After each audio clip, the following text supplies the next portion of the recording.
It is here that I feel my skill lies. And this is exactly why I do what I do. Where do we stand as of today? In the last handful of years, the forces of government and nationalism have amassed an unprecedented arsenal of destructive power.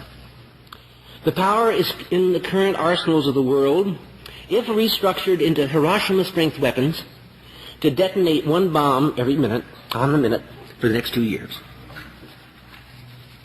And the rationalized need to do so is becoming manifest at a frightening pace.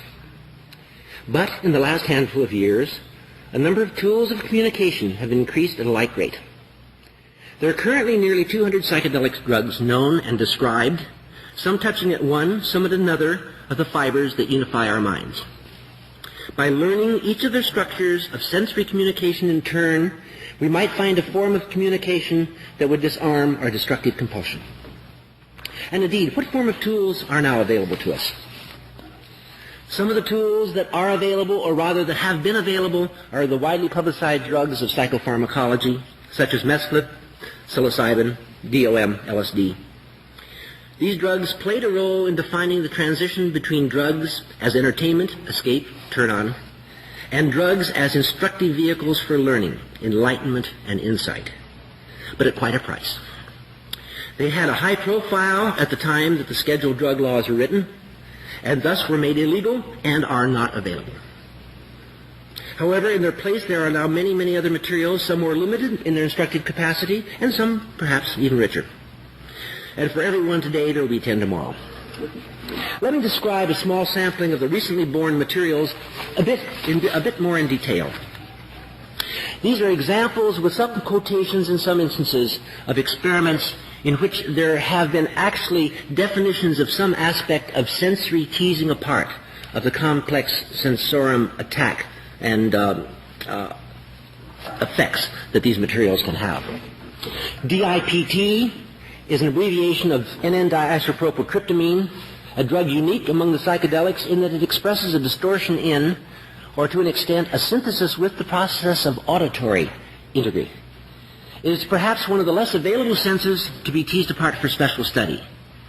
Many of the close relatives, as you well know, deal with the visual process and in some way will change or synthesize or modify the visual integrity, but a rather interesting distinction between the drug-induced psychosis and endogenous schizophrenia is that very often in the latter, the primary sensory character that is affected is the auditory influence.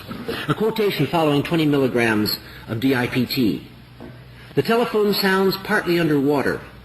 Here are signs of a pitch change on radio. The absolute pitch down a major third. Chord on the piano sounds out of tune, quite flat. Music terrible, unlistenable. The other senses seemed in no way affected. If I were deaf, I would have thought this an inactive drug. Several hours after ingestion of the material, this note: hearing normal, piano back in tune. MDMA, or MDA, is abbreviation for 3,4-methylene-dioxy-methamphetamine.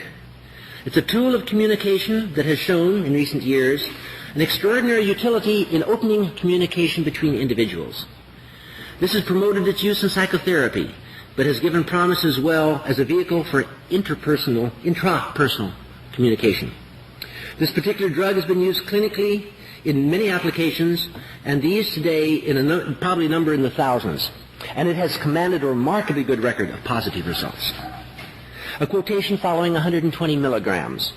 We kept up a lively conversation covering many interesting aspects of our various family relationships.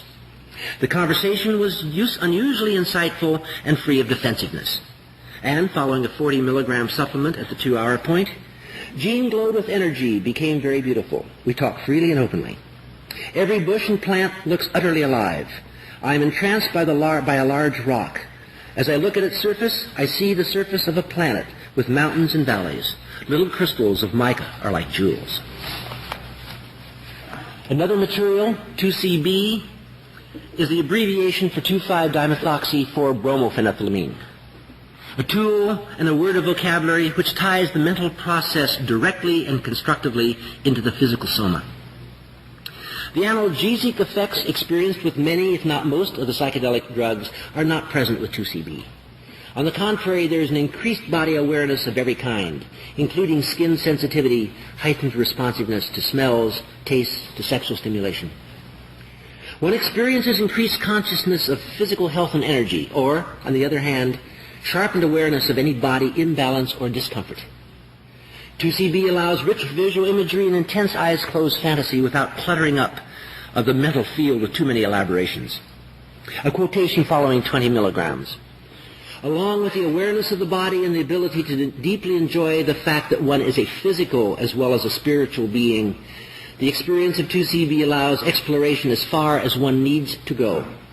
There is at all times full connection with all parts of oneself, the emotional and the intellectual, the intuitive and the instinctual.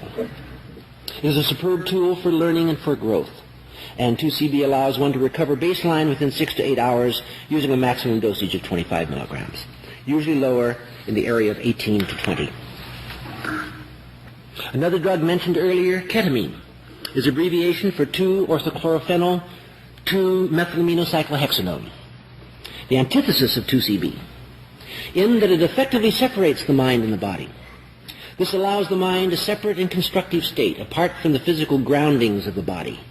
Although the primary clinical application of ketamine is as a dissociative anesthetic, an increasingly important direction of study is now being directed to the psychological loosening that it allows. MAL and CPM are abbreviations of the compounds that are fascinating analogs of mescaline, namely 4-methyl-3,5-dimethoxyphenethylamine and 4-cyclopropylmethyl-3,5-dimethoxyphenethylamine, two compounds that activate opposite sides of the sensorium. The former provokes an intense visual distortion at the retinal level, with consequential bizarre interpretations. The latter displays its effectiveness in the fantasy counterpart, seen only with the eyes closed. Following 65 milligrams of MAL, a quotation, within 2 hours, intense effect, beautiful, diuretic, good connections between parts of myself, continual fantasy and imagery, lovely experience of the erotic with husband. Around 12 hours, excellent solid sleep with clear, balanced dreams. Following 70 milligrams of CPM, at 2 hours, strong effect but no visual. Wonderful locking into music, deep loving, erotic very good, with eyes closed, intense, colorful fantasy, much like LSD at times. No sleep before 18 hours. Lest anyone should have the impression, by the way, that research in this area leads always to God and to insight and to deeper experiences in loving, let me mention an example of a compound called 4-TASB, which is 4-thioethyl-3-ethoxy-5-methoxyphenethylamine. Following a 100 milligram exposure. At about 2 hours, pleasant and positive, peaceful feelings, very good humored. Later, sleep impossible until early morning, and then only about 2 hours. All next day could not rest or sleep. Feeling of nerve endings raw and active, anxiety over heartbeat, frightening effects on nervous system, depression, back of neck sore from tension. My first experience of being able to detect what felt like continual electrical impulses between nerve endings. Had the impression that if I allowed the wrong sequence of images to flow in my mind, I might experience some sort of convulsion, or at least a kind of mental shock or shorting out. When I tried to sleep, eyes closed fantasies became intensely negative and threatening. I could not smooth out the nervous system. Felt very vulnerable. Do not repeat. Alpha-ODMS is an abbreviation of 5-methoxy-alpha-methyltryptamine, an analog of a neurotransmitter serotonin that has been tailored chemically to allow it to enter into the CNS, into the brain.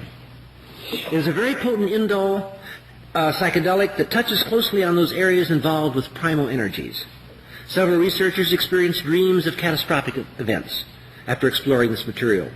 One researcher, however, had a dream which involved as a complete science fiction scenario. He found it absolutely enjoyable and is still thinking of writing it up and sending it into a publisher. These are only about a half a dozen or so of many scores of fascinating compounds that are now available for the study of this developing vocabulary. This is where we are at the moment. Some materials show incredible promise, and some suggest caution. But what might we expect to emerge in the future? Let's look at the past history of other areas of psychotropic chemistry.